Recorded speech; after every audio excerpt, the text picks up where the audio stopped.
Picture yourself on a steel slab, 4.5 acres wide, floating in the North Atlantic as a storm rages. The sky is bruised purple, the ocean a furious mess, and waves the size of buildings slam into the USS George H.W. Bush. The deck bucks violently, not just rocking but lurching and plunging, sending icy spray everywhere.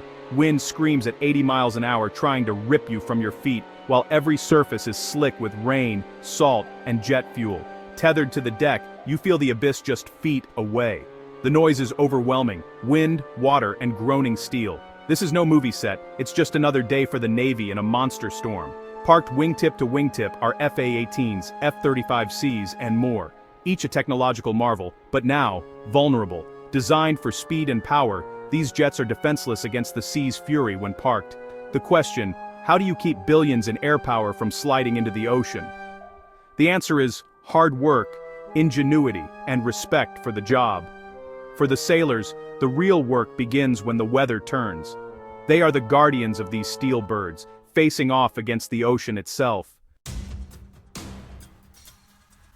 Why is a storm so dangerous for parked jets? It's not just about tying them down. The flight deck is packed tight. Jets crammed together, every inch precious. In a storm, this tight formation is a liability. One loose jet could trigger a catastrophic domino effect. An FA-18 weighs 32,000 pounds, but on a pitching deck, gravity and wind turn that weight into a threat.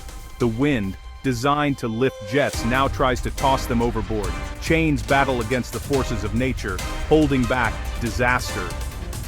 Then comes the water, tons of ocean crashing over the deck, snapping chains, flooding engines, and corroding electronics. Salt water is the enemy, seeping into every crevice, starting decay that can ground a jet for weeks.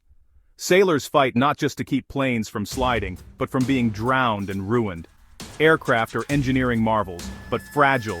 Landing gear, wingtips, and radar domes can be crushed in an instant. The danger isn't just losing a jet overboard, it's a multi-billion-dollar pileup that could cripple the carrier's mission. One mistake, one broken chain, and disaster strikes. It's a high-stakes balancing act, every second. The margin for error is razor thin. This is the reality of keeping air power safe at sea. The Navy's storm procedures are written in salt, steel, and hard lessons. In W. Port at Midway, Japanese carriers were caught rearming planes, fuel and bombs everywhere, when American bombs struck, turning decks into infernos. The chaos taught the Navy, an orderly, secure deck is a survivable deck. In 1967, a stray rocket on USS Forrestal triggered a chain reaction, killing 134 sailors and destroying aircraft. These tragedies, though not caused by weather, prove that loose gear or unsecured planes can turn a deck into a disaster zone. The lesson: control your deck, or it will kill you. Today's storm procedures, tying down planes, clearing loose equipment, descend directly from these hard-won lessons. Every item is battened down because a single failure can cascade into catastrophe. History proved the most dangerous place for an aircraft isn't always in the air, it's sometimes just sitting still. Discipline on deck is survival. Mother Nature taught the Navy humility in December 1944, when Admiral Halsey's fleet sailed into Typhoon Cobra. The storm unleashed 140-mile-an-hour winds and 70-foot waves, tossing carriers and battleships like toys. 3 destroyers capsized, nearly 800 sailors lost. On surviving carriers, planes broke loose, fires erupted, and decks were wrecked. The fleet lost 146 planes in hours, billions lost in today's money. The disaster led to a court of inquiry and a new respect for weather forecasting. The Navy created advanced weather tracking and routing systems. The lesson: you can't fight the ocean, you avoid it. Accurate weather prediction became sacred doctrine. The sea's power is absolute. The only way to win is not to be there.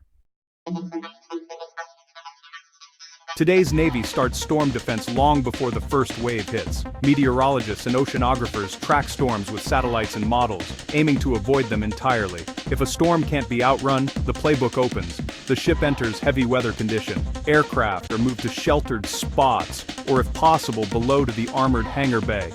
Space is limited, so many jets remain topside, exposed. Aviation boatswain's mates swarm each jet, chaining them down with up to 20 heavy-duty chains. Each chain is tightened to make the plane part of the ship. It's painstaking, but essential. Meanwhile, the command team maneuvers the carrier to meet waves at the bow, reducing dangerous rolling. Speed and heading are constantly adjusted for the smoothest ride. It's a delicate dance, ship, sea, and wind, all to protect the precious cargo. Every move is calculated to minimize risk. The process is relentless, precise, and vital. The safety of billions in hardware and lives depends on it. This is the Navy's storm choreography. The real work is done by sailors, most just 18 to 22, out on the heaving deck, often in darkness and freezing spray. They communicate with practiced hand signals, fighting exhaustion and danger. Attaching chains under a jet as the deck drops out beneath you is a test of focus and nerve. One slip could mean injury or worse. If a chain fails, it's not just an accident. It could endanger the whole ship.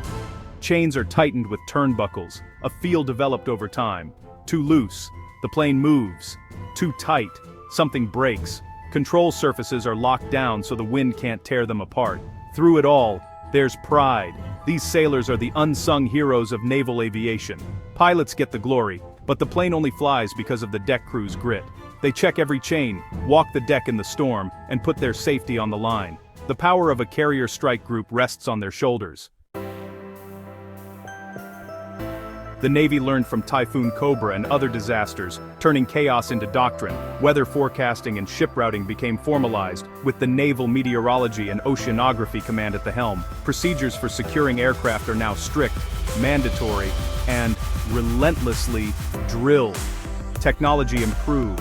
Stronger chains, non-skid decks, more stable carriers. But the respect for the ocean's power remains. Today, far fewer aircraft are lost to weather. Catastrophic events like 1944 are history, thanks to a culture of preparation and discipline. Every sailor tightening a chain is part of this legacy. They are the final link in a chain of hard-won experience. An aircraft carrier looks invincible, but a storm reveals the truth. Nature is the ultimate power. The ocean doesn't care about our technology or missions. Securing jets in a storm is an act of respect. A reminder we're guests in a domain not our own. Sailors know the line between order and chaos is only as strong as the chains they tighten. Their unseen effort is the foundation of military readiness. We celebrate pilots, but forget the grit of the deck crews. True strength is not just power, but the wisdom to protect it. Every carrier does a dance with the devil, facing wind, waves, and the sea's fury. For every moment of power, there are hours of humble preparation. The sea is the most powerful force, and the Navy has learned to respect it.